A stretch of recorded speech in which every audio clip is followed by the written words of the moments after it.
If you allow, I can fix it. No one could fix the billionaire's jet engine until a black homeless girl did. You're all fired. The billionaire's voice exploded through the private hangar like a thunderclap as his $70,000 tablet shattered against the concrete floor. Lawrence Martin stood trembling with rage and desperation in front of his silent Gulfstream jet, watching 8 of the world's most elite engineers scramble away from the wreckage of their failed attempts. "This jet has to fly in 6 hours, he screamed, his voice cracking with the weight of a father's worst nightmare. "My daughter's life depends on it." The $70 million aircraft sat there like a sleeping giant, its engines exposed and surrounded by millions of dollars worth of useless diagnostic equipment. Dr. Sarah Mitchell, the lead engineer with 3 decades of experience, backed away as Lawrence grabbed another piece of expensive machinery. "Mr. Martin, we've tried everything," she said, her voice shaking. "The harmonic vibrations are off the charts. This engine simply cannot fly." Lawrence's hands trembled as he hurled the equipment across the hangar, metal crashing against metal in a symphony of failure. His aviation empire, built over 20 years, meant nothing if he couldn't save the one person who mattered most. Time was running out, and the world's best engineers had just admitted defeat. But what none of these brilliant minds knew was that outside, in the pouring rain, pressed against the hangar window, a 15-year-old homeless girl named Carol Cameron had been listening to every word. Water dripped from her torn clothes as she shivered against the cold glass, her breath fogging the window as she studied the massive aircraft inside. "That's not a compression failure," she whispered to herself, her voice barely audible over the thunder. "That's harmonic resonance in the turbine shaft." If you're already hooked by this incredible story, make sure to subscribe because what happens next will absolutely blow your mind. Carol clutched a worn, battered toolbox against her chest, the only thing she had left from her old life. As the security systems reset during the chaos inside, she noticed something the panicking engineers had overlooked. The service door had been left unlocked in their haste. What do you think Carol should do at this moment? Should she risk everything to help a stranger, or protect herself and walk away? Let me know in the comments below. To understand why a 15-year-old homeless girl could see what million-dollar engineers couldn't, we need to go back 7 months to the night that changed everything. Carol Cameron once lived a completely different life, filled with the familiar sounds of aircraft engines and the warm embrace of loving parents. Her father, Stanley Cameron, had been a master mechanic at Detroit Metropolitan Airport for 20 years. He was the kind of man other mechanics looked up to, the one they called when an impossible problem needed solving. Stanley had magic in his hands and music in his ears when it came to engines. And from the time Carol could barely walk, he brought his little girl into that world of aviation wonder. Every day after school, young Carol would run to the hangars where her father worked. While other children played with dolls or video games, Carol learned to listen to the symphony of jet engines. Stanley would kneel down beside his daughter, his weathered hands guiding her small fingers along long engine components as he shared his most precious wisdom. "Listen, baby girl," his voice would echo through the hangar as they worked together. "Every engine has its own heartbeat. You learn to hear it, you can fix anything." Those words became Carol's gospel, the foundation of everything she would ever know about aviation. Her mother, Maria, would pack them lunches, and the 3 of them would spend entire weekends in those hangars. Carol absorbed knowledge like a sponge, learning not just the technical aspects, but the soul of each aircraft. By age 12, she could diagnose problems that stumped mechanics twice her age. But 7 months ago, everything shattered in an instant. Stanley and Maria Cameron were driving home from Carol's school play when a drunk driver ran a red light. The impact killed them both instantly, leaving their 15-year-old daughter completely alone in the world with nothing but memories and her father's sacred toolbox. The child services system failed her. Foster homes rejected her. Within weeks, Carol found herself living on the streets, sleeping in abandoned buildings, stealing food to survive. But through all the hunger, cold, and desperation, she never once touched her father's toolbox. That battered case represented everything she had lost and everything she still hoped to become. Meanwhile, in his mansion across the city, Lawrence Martin faced his own desperate battle against time. His 17-year-old daughter Joan lay in critical condition, her rare heart condition deteriorating by the hour. The doctors at Mayo Clinic had developed an experimental treatment, but Joan needed to get there within hours, not days. Lawrence had built his aviation empire from nothing, starting with a single cargo plane and growing it into a billion-dollar operation. He was a man who solved problems, who made the impossible happen through sheer force of will and unlimited resources. But now, watching his daughter fade away in her hospital bed, all his wealth and power felt meaningless. The storm raging outside had grounded every commercial flight in the region. Only Lawrence's private Gulfstream had the specialized medical equipment Joan needed and the capability to navigate through the dangerous weather. It was their only hope, their last chance. His wife Catherine paced the hospital room, tears streaming down her face as she pleaded with him. "Lawrence, there has to be another way," she cried, but they both knew the truth. Without that jet, their daughter would die before morning. The irony was crushing. Lawrence Martin, who had spent his life conquering the skies, now found himself grounded by the very machines he had mastered. His empire of aircraft meant nothing if the one plane that mattered most couldn't fly. And so, while a desperate father raged at his engineers in a private hangar, a homeless girl who lost everything stood shivering in the rain, listening to the familiar sound of a broken engine that only she seemed to understand. As the chaos in the hangar settled into grim reality, Dr. Sarah Mitchell gathered the remaining engineers around the exposed engine to deliver the devastating technical verdict. Her voice carried the weight of defeat as she explained what they discovered. The turbine shaft had suffered a critical misalignment, causing catastrophic vibrations that made the aircraft a flying death trap. Any attempt to fly would result in engine explosion mid-flight, she announced, her words echoing through the hangar like a funeral bell. The engineering team had run every diagnostic test imaginable, but the conclusion remained the same. The replacement parts they needed would have to come from the manufacturer in Germany, and even with expedited shipping, it would take 3 weeks minimum. Dr. Mitchell shook her head as she delivered the final blow. "The harmonic frequency is impossible to stabilize with current components," she said. "This aircraft will never fly again without a complete engine rebuild." But from the shadows near the hangar entrance, Carol Cameron studied the massive engine with eyes that had been trained by a master. While the elite engineers saw impossible mathematics and hopeless technical specifications, Carol heard something entirely different. She recognized the problem immediately, her father's voice whispering in her memory about harmonic resonance and the delicate balance that kept these mechanical giants in the sky.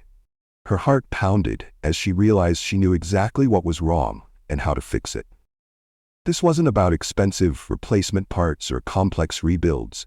This was about understanding the engine's heartbeat, just like her father had taught her.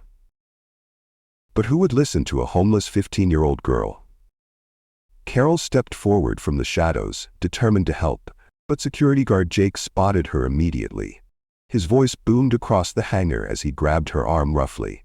"Stay away from here, street rat. This isn't a playground." He dragged her toward the exit, ignoring her desperate protests that she could help. As Jake forced her back outside into the storm, Carol pressed her ear against the hangar wall and overheard Lawrence's frantic phone call with the hospital. Joan's condition was deteriorating rapidly. The doctors gave her maybe 4 hours before her heart would give out completely. The experimental treatment at Mayo Clinic was her only chance. But time was running out with every passing minute. The conversation shattered Carol's heart as memories of her own parents' final moments came flooding back. She remembered the helpless feeling of losing the people she loved most, the devastating realization that all the knowledge in the world couldn't bring them back. But this time was different. This time, she actually could save someone's life. With renewed determination burning in her chest, Carol made a decision that would change everything. She waited until the security guard's attention was elsewhere, then boldly walked back into the hangar and approached Lawrence Martin directly. "Sir, I know what's wrong with your engine," she said, her young voice cutting through the despair that had settled over the room. Lawrence spun around, his face red with fury and grief. When he saw the soaked teenage girl standing in his private hangar, his anger exploded. "Security! Get this kid out of here," he screamed, gesturing wildly for Jake to remove her again. But Carol knew this was her only chance. As the security guard rushed toward her, she desperately shouted out the technical specifications that had eluded the million-dollar engineering team. "The turbine shaft is 0.3 degrees off-axis," she yelled, her voice cracking with desperation. "The harmonic frequency is resonating at 847 Hz. If you want to see how this incredible story unfolds, make sure you subscribe right now because what happens next will leave you speechless." The entire hangar fell silent. Every engineer in the room turned to stare at this homeless girl who had just recited the exact technical details they had spent hours calculating. Dr. Sarah Mitchell's mouth dropped open as she looked at her diagnostic readouts, confirming every number Carol had shouted. The security guard stopped in his tracks. Lawrence's anger transformed into shock. The elite engineering team exchanged glances that said everything. This 15-year-old girl had just demonstrated knowledge that surpassed their expensive equipment and years of training. What do you think Lawrence should do? Would you trust your daughter's life to a homeless teenager who seems to know the impossible? Let me know your thoughts in the comments below. In that moment, Carol Cameron stood dripping wet in a hangar full of the world's most accomplished aviation experts, having just proven that sometimes the most powerful solutions come from the most unexpected places. The silence in the hangar stretched like a taut wire as Lawrence Martin stared at the soaked teenager who had just recited impossibly precise technical specifications. His mind raced between desperate hope and rational skepticism. How could this homeless girl know what his million-dollar team had missed? Carol sensed his internal struggle and knew she had only seconds to prove herself before security dragged her away forever. Her voice trembled but remained steady as she began explaining her background. "My father was Stanley Cameron. He worked as a master mechanic at Detroit Metropolitan Airport for 20 years. He taught me that every engine has its own voice, its own problems, and its own solutions."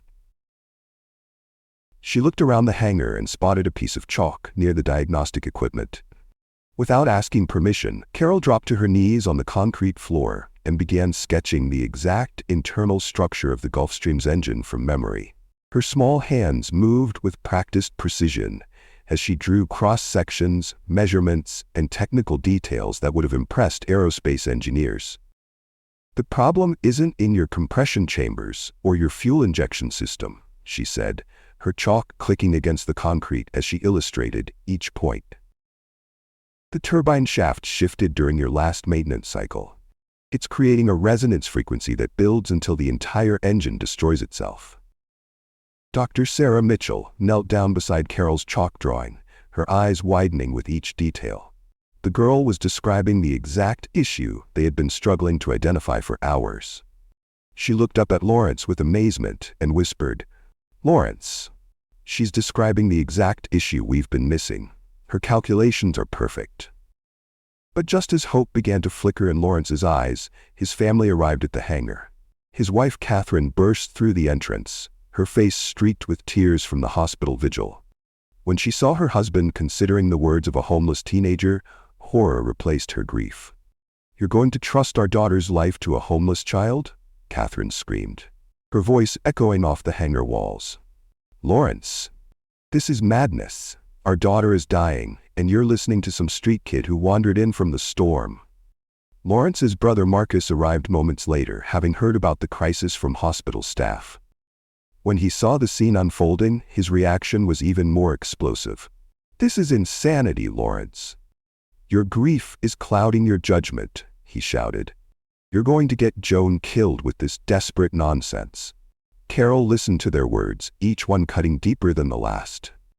She had faced rejection and cruelty for 7 months on the streets, but somehow this hurt more because she genuinely wanted to help.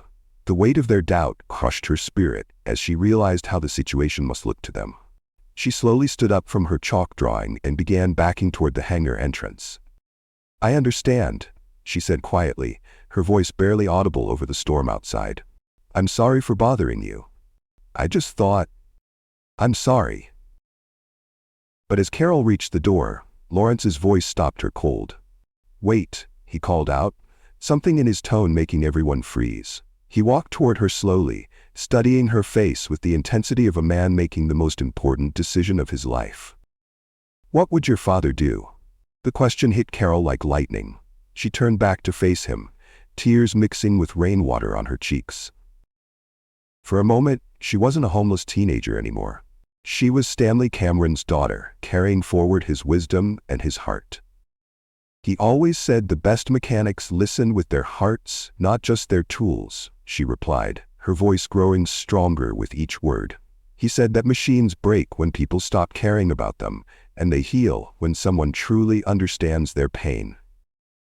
Lawrence looked at his wife's tearful face, then at his brother's angry expression, then down at Carol's perfect chalk drawing on his hangar floor. Joan was dying.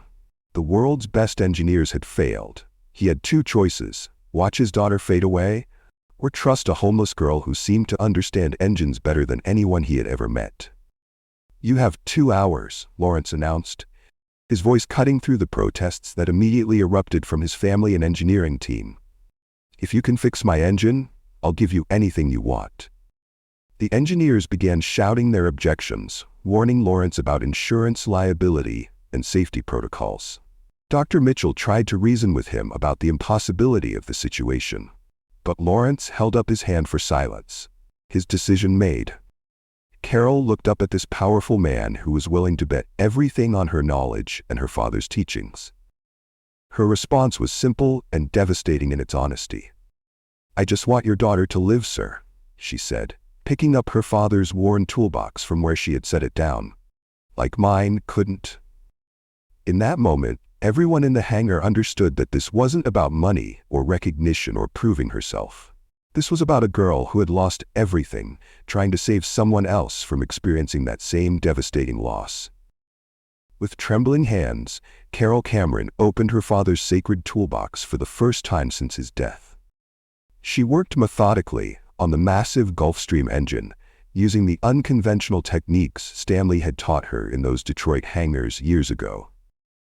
But as Carol worked deeper into the engine systems, she discovered something horrifying. Her hands froze on bolts that were deliberately loosened, fuel lines that had been subtly tampered with, safety systems that had been carefully compromised. "Mr. Martin," she called out urgently, "this wasn't an accident. Someone wanted this engine to fail. In flight." Carol found sophisticated devices designed to cause catastrophic failure at altitude. The horrifying realization struck Lawrence like lightning. His business rival Quinn Chase hadn't just been competing through corporate warfare. He had been trying to murder Lawrence and take over his aviation routes for illegal trafficking operations. If you're on the edge of your seat, make sure you subscribe right now, because the final twist will shock you. Carol worked tirelessly to not only repair the engine, but remove every sabotage device Quinn's people had planted. When she stepped back, the engine roared to life with perfect harmony, smoother than it had ever run before. Lawrence broke down in tears as he embraced the homeless teenager. "You didn't just save my daughter," he whispered. "You saved my entire family." 20 miles away, FBI agents stormed Quinn Chase's office, where he was celebrating what he believed would be Lawrence's final flight. Agent Rebecca Torres found him raising a champagne toast, completely unaware his murder plot had been discovered. "Quinn Chase, you're under arrest for attempted murder, aircraft sabotage, and conspiracy to commit terrorism," she announced as agents surrounded him. Quinn's shock was complete. "This is impossible." He stammered as handcuffs clicked around his wrists. "The plane should have gone down hours ago." "What do you think should happen to someone who tries to murder an innocent family for money? Let me know in the comments below." Those recorded words became the confession that sealed Quinn Chase's fate forever. All thanks to a homeless 15-year-old girl who understood that every engine has a heartbeat, and every heart deserves to keep beating. Within hours of Carol's miraculous repair work, Joan Martin was successfully transported to Mayo Clinic, where she received the life-saving treatment that had seemed impossible just hours before. The experimental procedure worked perfectly, and Joan's heart conditions stabilized completely. Lawrence kept his promise to Carol in ways that transformed her life forever. He provided Carol with a luxury apartment in the city's finest district, enrolled her in the most prestigious engineering school in the country, and did something unprecedented. He hired a 15-year-old homeless girl as his chief mechanic. Despite her young age, Carol's extraordinary abilities had proven themselves beyond any doubt. Meanwhile, Quinn Chase's world collapsed in spectacular fashion. Federal prosecutors hit him with 12 counts of attempted murder, aircraft sabotage, racketeering, and drug trafficking conspiracy. The judge sentenced him to life in prison without possibility of parole, plus an additional 200 years for each sabotage attempt.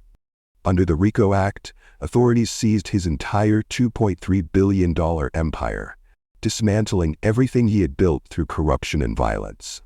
The destruction was complete and devastating. Quinn's own family publicly disowned him, and his former business partners rushed to testify against him to save themselves from prosecution. The investigation revealed a network of 47 conspirators across 12 states, all of whom were arrested and imprisoned. Quinn's entire criminal operation crumbled because he had underestimated a homeless teenage girl. 6 months later, Carol Cameron transformed from a street orphan into one of the most respected mechanics in the aviation industry. She led teams of adult engineers twice her age, solving problems that had stumped experts for months. Her unique combination of technical knowledge and intuitive understanding made her invaluable to Lawrence's company. But Carol's most important contribution came when she discovered 3 more aircraft in Lawrence's fleet that had been sabotaged by Quinn's network. Her discoveries prevented multiple potential disasters and saved hundreds of innocent lives. Her work led to industry-wide safety reforms that changed aviation maintenance protocols forever. If this incredible transformation story has inspired you, make sure you subscribe to see more amazing stories of people who overcame impossible odds. The greatest legacy of Carol's story began when she and Lawrence established the Stanley Cameron Aviation Academy. This revolutionary program taught aviation maintenance and engineering to disadvantaged youth from across the country. Carol's story became a beacon of hope, inspiring hundreds of homeless children to pursue technical careers and believe that their circumstances didn't define their potential. The final scene of this incredible journey showed Carol standing in the Academy's main hangar, wearing professional mechanic coveralls with her name embroidered proudly on the chest. Her father's original toolbox was now displayed in a place of honor, encased in glass with a plaque reading, "Stanley Cameron, Master Mechanic and Devoted Father." Carol picked up a wrench and whispered to the memory of her father, "I can hear their heartbeats, Daddy. Just like you taught me." Around her, dozens of young students from backgrounds just like hers learned the same lessons Stanley had once taught his daughter, that every engine has a soul, and every problem has a solution if you listen with your heart. What do you think was the most powerful part of Carol's transformation from homeless orphan to respected engineer and teacher? Share your thoughts in the comments below. Meanwhile, in a maximum security prison cell, Quinn Chase sat alone in his orange jumpsuit, watching a news report about Carol receiving the Presidential Medal of Freedom for her contributions to aviation safety. The guard reached over and turned off the television with a smirk. "That's what happens when you mess with the wrong kid," the guard said, leaving Quinn in darkness with nothing but his regrets. The text overlay that closed Carol's story said it all. Sometimes the smallest hands carry the biggest solutions. From a homeless girl shivering in the rain to a presidential medal recipient changing an entire industry, Carol Cameron proved that greatness isn't determined by where you start, but by the courage to use your gifts to help others when it matters most. If you enjoyed this story, like, subscribe, and share with others so they can learn too. See you in our next video.